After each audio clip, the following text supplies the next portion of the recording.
नमस्कार दोस्तों, मैं अंकित अग्रवाल टैक्स सीजन के यूट्यूब चैनल में आप सभी का फिर से स्वागत करता हूं।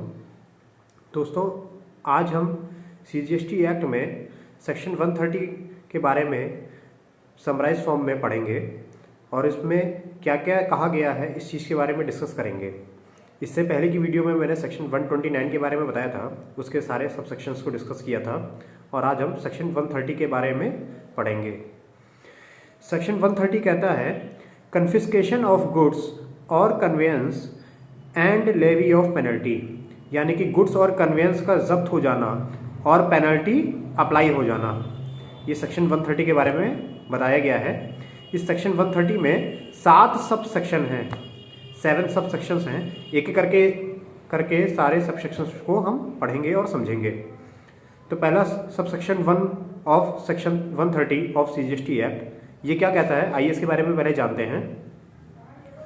Not with standing anything contained in this act if any person, point number 1, supplies और receives any goods in contravention of any of the provisions of this act, यानी कि अगर कोई पर्सन ऐसे किसी भी गुड्स का सप्लाई करता है या कोई भी पर्सन ऐसे किसी गुड्स का रिसीव करता है और the rules made thereunder with intent to evade payment of tax. अच्छा, तो इसमें कहा गया है कि कोई भी पर्सन ऐसे माल का सप्लाई करता है या रिसीव करता है जिसका इंटेंट हो to evade payment of tax, tax को पेमेंट से बचाने के लिए ऐसे गुड्स का सप्लाई करता है या रिसीव करता है ऐसे persons. Point number 2, does not account for any goods on which he is liable to pay tax under this act। कहने का मतलब है कि ऐसे गुड्स जिसका कहीं भी बुक्स ऑफ अकाउंट में लेखा जोखा नहीं है और जो टैक्स पेमेंट के लिए लायबल है, यानी कि टैक्सेबल गुड्स है और जिसका बुक्स में कहीं भी अकाउंट नहीं किया गया है। Point number 3, supplies any goods liable to tax under this act without having applied for registration, यानी कि ऐसे गुड्स का सप्लाई करता है जो कि टैक्सेबल तो है, गुड्स लायबल टू टैक्स यानी कि टैक्सेबल तो है और रजिस्ट्रेशन के लिए अप्लाई नहीं किया गया है, ऐसे गुड्स को भी काउंट किया गया है।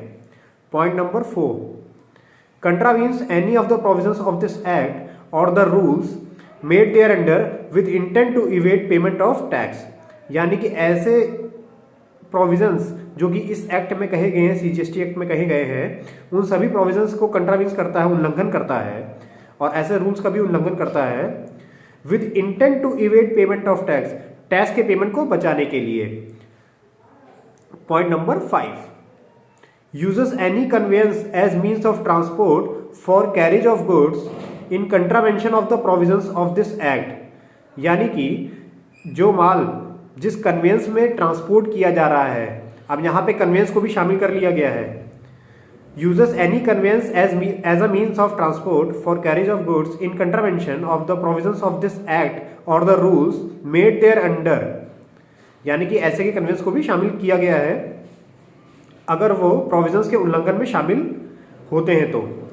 unless the owner of the conveyance proves that it was so used without the knowledge, ये तब तक उल्लंघन माना गया है जब तक कि कन्वेंस का ओनर ये साबित नहीं कर देता कि ये उसकी नॉलेज के बगैर हुआ था, यानी कि गुड्स का ट्रांसपोर्टेशन कन्वेंस के ओनर की नॉलेज के बगैर किया गया था, जब तक ये चीज वो साबित नहीं कर देता है। और convenience of the owner himself, his agent if any and the person in charge of the conveyance, then all such goods or conveyances shall be liable to confiscation and the person shall be liable to penalty, यानी कि owner, convince का owner जब तक ये proof नहीं कर देता है कि माल का ट्रांसपोर्टेशन उसकी नॉलेज के बगैर किया गया था, तब तक ऐसे कन्वेंस को भी कन्फिस्केट किया जाएगा और गुड्स के साथ साथ वो कन्वेंस भी पेनल्टी के लायबल हो जाएगा। तो यहाँ पे सेक्शन 130 का सब सेक्शन 1 कंप्लीट होता है। अब हम आते हैं सबसेक्शन 2 पे। सबसेक्शन 2 क्या कहता है आइए इसके बारे में जानते हैं। Whenever confiscation of any goods or conveyance is authorized by this act, the proper officer adjudging it shall give to the owner of the goods an option to pay in lieu of confiscation such fine as the said officer thinks fit. अगर goods और conveyance को confiscate कर लिया जाता है act के according, the officer adjudging it shall give to the owner of the goods an option to pay in lieu of confiscation. जो proper officer होगा वो एक निर्णय लेगा कि जो भी कन्वेंस और गुड्स को कन्फिस्केट किया गया है, जब्त किया गया है, उसके बदले में फाइन पे किया जाए या कुछ पेमेंट किया जाए, पेनल्टी और फाइन का पेमेंट किया जाए, तभी वो कन्फिस्केट रिलीज हो सकता है, वो माल जो जब्त किया है वो रिलीज हो सकता है. ये ऐसा subsection 2 of section 130 of CGST act में कहा गया है. अब आते हैं इसमें, अच्छा एक बात और कही गई है आगे, फर्दर एक प्रोविजंस और है, provided that such fine leviable shall not exceed the market value of the goods confiscated. जो भी फाइन लगाया जाएगा वो जो गुड्स कन्फिस्केट हुआ है, जो गुड्स जब्त हुआ है, उसकी मार्केट वैल्यू से ज़्यादा नहीं होगा, less the tax chargeable thereon. और उसमें टैक्स की वैल्यू लेस कर दी जाएगी जो कि उस गुड्स पे लगी हुई है. यानी कि आप समझिए 1 लाख का माल है, 1 लाख पे 12% का टैक्स लगा है, तो इनवॉइस वैल्यू हुई 1,12,000. तो आप पर जो फाइन लगेगा, मार्केट वैल्यू 1 लाख है, उस पर जो टैक्स लगा है 12,000, वो लेस कर दिया जाएगा, मतलब कि जो आप पे फाइन लगेगा वो 88,000 से ऊपर नहीं होगा. Provided further that the aggregate of such fine and penalty leviable shall not be less than the amount of penalty leviable under subsection 1 of section 129. ये भी बात कही गई है कि जो भी फाइन और पेनल्टी होगी उसका जो एग्रीगेट वैल्यू होगा वो उस पेनल्टी से कभी भी लेस नहीं होगा, कभी भी कम नहीं होगा. जो पेनल्टी डिफाइन की गई है सब सेक्शन 1 ऑफ सेक्शन 129 में, मैंने अपनी पिछली वीडियो में सेक्शन 129 के बारे में बताया है, आप उसको सुन लीजिएगा. मैं फिर से पढ़ रहा हूं. Provided further that the aggregate of such fine and penalty leviable shall not be the less than the amount of penalty leviable under subsection 1 of section 129. यहां पे subsection 2 of section 130 of CGST act complete होता है. अब आते हैं subsection 3 of section 130 पे. ये section कहता है where any fine in lieu of confiscation of goods or conveyance is imposed under subsection 2, the owner of such goods or conveyance or the person referred to in subsection 1 shall be in addition be liable to any tax, penalty, charges payable thereon in respect of such goods or conveyance. Subsection 3 ये कहता है कि जो भी subsection 2 में penalty और fine आप पर इम्पोज की जा चुकी है कन्फिस्केशन ऑफ गुड्स के बदले में, आप उसको देने के लायबल हो जाएंगे. वो उसमें आप टैक्स भी पे करेंगे, पेनल्टी भी पे करेंगे और चार्जेस भी पे करेंगे in respect of such goods and conveyance. दोनों की ही बात कह रहा है ये. यानी कि सबसेक्शन 2 में जैसे ही प्रॉपर ऑफिसर आप पे फाइन और लायबिलिटी लगा देगा, टैक्स की लायबिलिटी लगा देगा, पेनल्टी लगा देगा, फाइन लगा देगा, सबसेक्शन 3 में आप उसको पे करने के लायबल हो जाएंगे ऑटोमेटिकली. अब आते हैं सबसेक्शन 4 ऑफ सेक्शन 130 में. No order for confiscation of goods और conveyance for imposition of penalty shall be issued without giving the person an opportunity of being heard. कहने का मतलब ये है कि कन्फिस्केशन का ऑर्डर इम्पोज नहीं किया जा सकता, तब तक इशू नहीं किया जा सकता जब तक आप सामने वाले पर्सन की बात ना सुने, उसकी बात कहने का उसको अवसर ना दें, तब तक आप कन्फिस्केशन का ऑर्डर इशू नहीं कर सकते. अब आते हैं subsection 5 of section 130 of CGST act के बारे में. सबसेक्शन 5 क्या कहता है? वेयर एनी गुड्स और conveyance are confiscated under this act the title of such goods और conveyance shall thereupon vest in the government.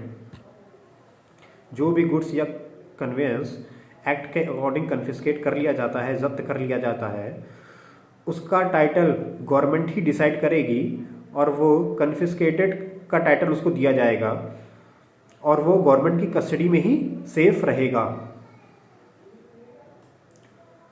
अब आते हैं सबसेक्शन 6 क्या कहता है।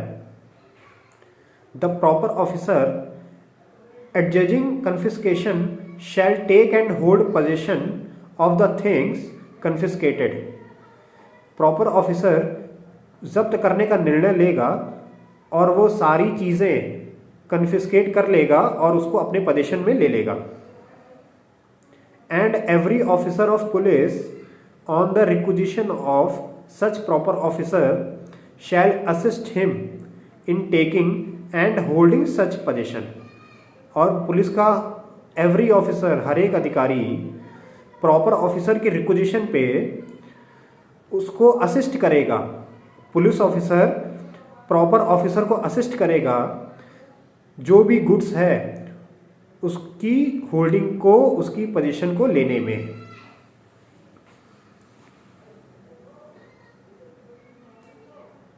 अब आते हैं subsection 7 of section 130 of CGST act में। देखिए सेक्शन क्या कहता है। द प्रॉपर ऑफिसर में आफ्टर सेटिस्फाइंग हिमसेल्फ, एक प्रॉपर ऑफिसर अपने आप को संतुष्ट करते हुए अपने आप को सेटिस्फाई करते हुए दैट द कन्फिस्केटेड गुड्स और conveyance are not required in any other proceedings under this act, कि जो गुड्स और कन्वेंस को जब्त किया गया है, कन्फिस्केट किया गया है, उसमें अगर कोई भी प्रोसीडिंग्स, फर्दर प्रोसीडिंग्स नहीं होनी है, उनकी ज़रूरत नहीं है, and after giving reasonable time not exceeding 3 months to pay fine in lieu of confiscation, proper officer persons को फाइन पे करने का 3 महीने का टाइम भी देगा जो कि रीजनेबल टाइम है, और उस 3 महीने में अगर फाइन पे नहीं किया जाता है तो प्रॉपर ऑफिसर खुद को ये सेटिस्फाई करा लेगा कि अब इस गुड्स का और कन्वेंस का जो कि कन्फिस्केट हुए हैं, अब इनमें कोई भी फर्दर प्रोसीडिंग्स नहीं होनी है और 3 महीने का टाइम भी निकल चुका है। तो ऐसे गुड्स का क्या किया जाएगा। The proper officer will dispose of such goods और conveyance and deposit the sale proceeds thereof with the government. तो ऐसे गुड्स और कन्वेंस को डिस्पोज ऑफ कर दिया जाएगा, सेल कर दिया जाएगा, और जो भी राशि प्रॉपर ऑफिसर को मिलेगी उसे गवर्नमेंट अकाउंट में डिपॉजिट कर दिया जाएगा। तो सब सेक्शन 7 कंप्लीट होता है। मैंने आपको सेक्शन 130 के सारे 7 सेक्शंस को समझा दिया है। अगर आपको कोई भी कन्फ्यूज़न हो तो कमेंट बॉक्स में लिखकर मुझे बता सकते हैं।